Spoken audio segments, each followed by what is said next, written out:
நான் நல்லா தான் படிக்கிறேன் சார். ஆனா, என்னதான் படிச்சாலும் சரி, திருப்பி திருப்பி ரிவைஸ் பண்ணாலும் சரி, நான் 400 மார்க்லயே தான் நிக்கிறேன். எல்லா பசங்களும் சொல்றது அதேதான். சார், நான் படிச்சுட்டேன். பிசிக்ஸ் எல்லாம் நல்லா தான் சார் படிச்சேன். கெமிஸ்ட்ரிலாம் சூப்பரா படிச்சுட்டு இருந்தேன் சார். ஆனா, இப்ப எக்ஸாம் எழுதும்போது எனக்கு 400 மார்க் தான் வருது டோட்டலா. நான் ஸ்டக் ஆயிட்டேன். உங்கள்ல எத்தன பேர் அப்படி ஃபீல் பண்றீங்க? அப்படின்றத ஃபர்ஸ்ட் எனக்கு சொல்லுங்க. ஏன் 400ல ஸ்டக் ஆயிட்டோம்? இதனால நம்மளுக்குள்ள இப்போ ஒரு பயமே வந்திருக்கும். உண்மைதானே? இந்நேரம் நம்மளுக்குள்ள ஒரு பயமே வந்திருக்கும். எல்லார் மனசும் இப்ப துடிக்கும். சார் நான் இம்ப்ரூவ் பண்ணணும். நான் நல்லா தான் படிச்சேன். எனக்கு எல்லா கான்செப்ட்டும் தெரியும். இருந்தாலும் நான் ஏன் சார் 400ல நிக்கிறேன்? என்ன ரீசன்? எந்த எக்ஸாமா இருந்தாலும் சரி. அதாவது கொஸ்டின் பேப்பர் டஃப்பா வந்தாலும் சரி, இல்ல ஈஸியா வந்தாலும் சரி, எப்படி வந்தாலும் சரி.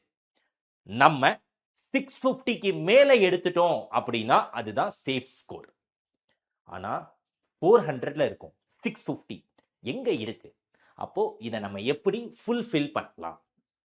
ஃபர்ஸ்ட் விஷயம், மெயினா எல்லா பசங்களுமே பண்ற தப்பு இதான்.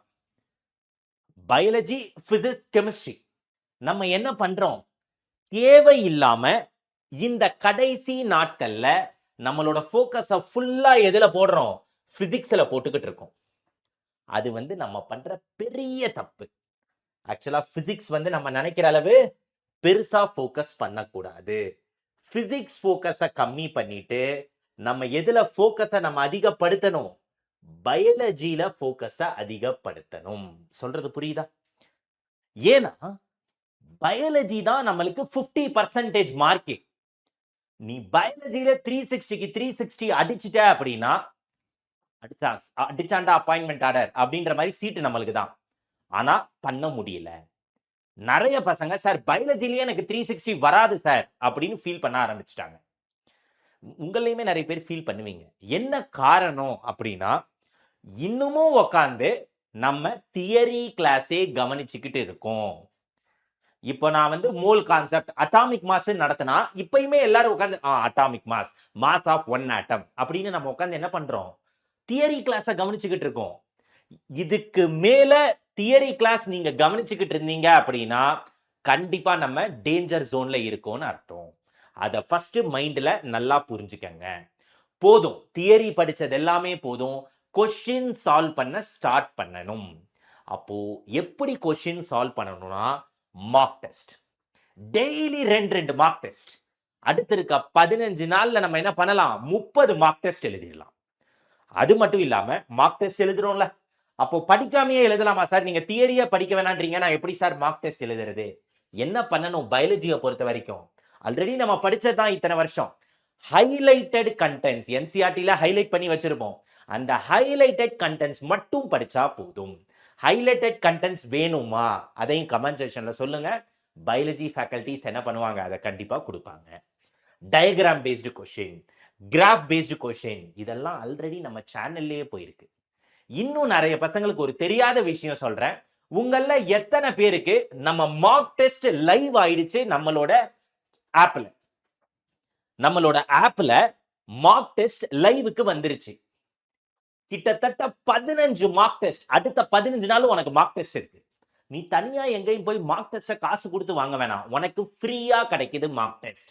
அப்போ டெய்லி நீ இப்படி ரிவைஸ் பண்ணிட்டு அந்த மார்க் டெஸ்ட எழுதிட்டு அத அனலைஸ் பண்ணாலே உன்னால ஈஸியா என்ன பண்ண முடியும்? 360 வாங்க முடியும்.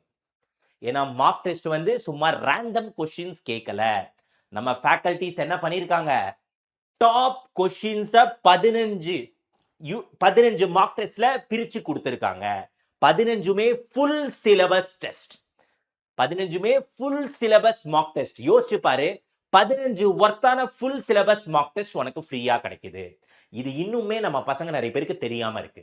ஃபர்ஸ்ட் அத பண்ண ஆரம்பிங்க. பயாலஜில ஆட்டோமேட்டிக்கா மார்க் ஸ்கோர் ஆகும். ஹைலைட்டட் என்சிஆர்டி டவுட்ஸ் வரும்போது பாத்துக்கிறதுக்கு தான். பார்த்துட்டு படிச்சோம்னா எந்த டவுட்டும் வராது. அடுத்து பிசிக்ஸ் கெமிஸ்ட்ரி. தேவையில்லாம இங்க தான் நம்ம டைம் ஸ்பெண்ட் பண்றது. தெர்மோடைனமிக்ஸ்ல இருந்து 2 கொஸ்டின் வரும்.